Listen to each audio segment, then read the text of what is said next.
Supremo Mayawati ने गृह मंत्री अमित शाह के विवादित बयान को लेकर कड़ी प्रतिक्रिया दी है और कहा है कि अगर अमित शाह अपने बयान पर माफी नहीं मांगते तो उनकी पार्टी 24 दिसंबर को देशव्यापी आंदोलन करेगी। नमस्कार, मेरा नाम है आकांक्षा सिंह और आप देख रहे हैं टीवी 24 नेटवर्क। और आज हम बात करेंगे 24 दिसंबर को होने वाले बसपा के देशव्यापी आंदोलन के बारे में। इसके साथ ही आखिर बसपा सुप्रीमो मायावती ने अमित शाह से क्यों माफी की मांग की है, ये भी बताएंगे।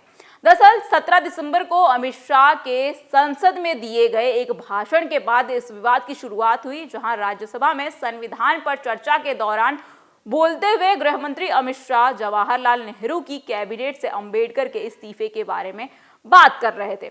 करीब 1.5 घंटे के भाषण में 1 घंटा 7 मिनट के आसपास अमित शाह ने कहा कि अभी एक फैशन हो गया है अंबेडकर अंबेडकर अंबेडकर अंबेडकर और अंबेडकर।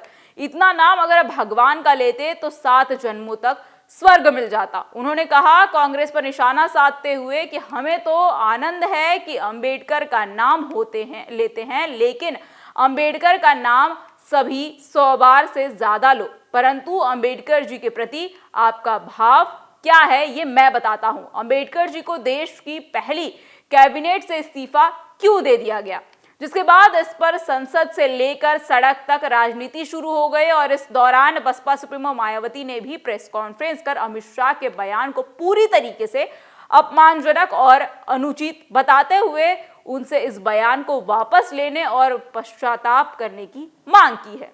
दरअसल बसपा प्रमुख का आरोप है कि अमित शाह ने जानबूझकर और साजिश के तहत समाज को बांटने की कोशिश की है, जिससे समाज में नफरत और तनाव फैल सकता है। इतना ही नहीं तो बसपा सुप्रीमो मायावती ने अपने सोशल मीडिया हैंडल एक्स पर पोस्ट कर लिखा कि देश के दलित, वंचित व अन्य उपेक्षितों के आत्मसम्मान व मानवीय हकूक के लिए अति मानववादी व कल्याणकारी संविधान के रूप में असली ग्रंथ के रचयिता बाबा साहेब डॉक्टर भीमराव अंबेडकर भगवान की तरह परम पूजनीय है। उनका श्री अमित शाह द्वारा किया गया अनादर लोगों के दिलों को आहत पहुंचाता है। ऐसे महापुरुष को लेकर संसद में इनके द्वारा कही गए शब्दों से पूरे देश में सर्व समाज के लोग काफी उद्वेलित और आक्रोशित हैं व आंदोलित भी हैं।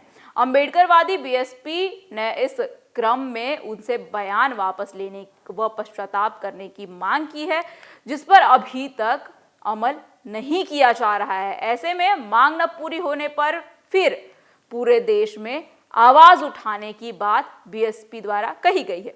इसलिए अब पार्टी ने अपनी इस मांग के समर्थन में 24 दिसंबर 2024 को देशव्यापी आंदोलन का फैसला भी लिया है।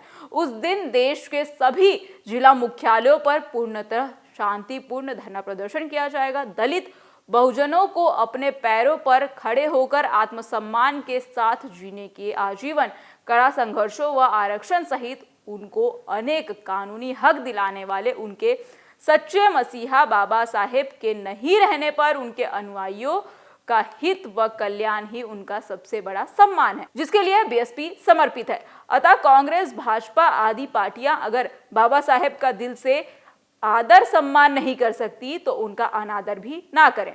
बाबा साहेब के कारण एससी, एसटी व ओबीसी वर्ग को जिस दिन संविधान में कानूनी अधिकार मिले उस दिन उन्हें 7 जन्मों का स्वर्ग भी मिल गया है।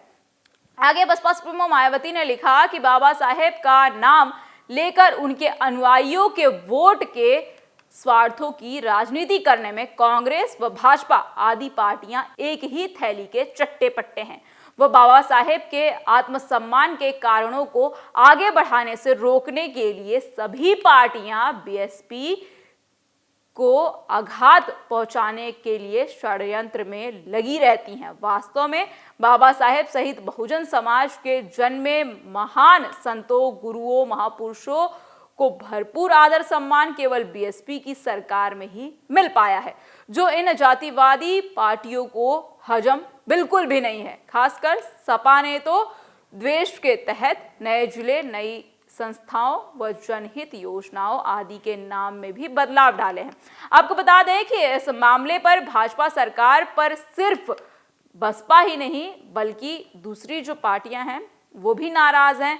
आप जिस तरीके से अन्य देश भर की पार्टियां, विपक्षी दल की पार्टियां हमलावर नजर आ रही हैं, उससे जबरदस्त हंगामे के बीच संसद का शीतकालीन सत्र भी शुक्रवार को खत्म हुआ और इस दौरान संसद सत्र के आखिरी दिन भी बाबा साहेब अंबेडकर को लेकर गृह मंत्री के तरफ से दिए गए बयान के चलते जबरदस्त हंगामा भी देखने को मिला। आपको बता दें कि दिल्ली विधानसभा चुनाव के कुछ ही दिन बचे हुए हैं और ऐसे में विपक्ष ने अमित शाह के इस बयान को बड़े मुद्दे के तौर पर उठाया है। और अब यहां सवाल ये उठता है कि क्या बीजेपी इस बयान के बाद बैकफुट पर आएगी? क्या लोकसभा चुनाव में जिस तरह संविधान परिवर्तन के मुद्दे पर जैसे भाजपा को नुकसान की बात कही जा रही थी, क्या वैसे इस बार के दिल्ली के चुनाव में भी विपक्ष की तरफ से इसे मुद्दा बनाने की तैयारी की जा रही है? हालांकि गृह मंत्री अमित शाह ने प्रेस कॉन्फ्रेंस कर इस पूरे मामले पर सफाई देते हुए कहा कि उनके बयान को तोड़ मड़ोड़ कर दिखाया गया है। इससे कहीं ना कहीं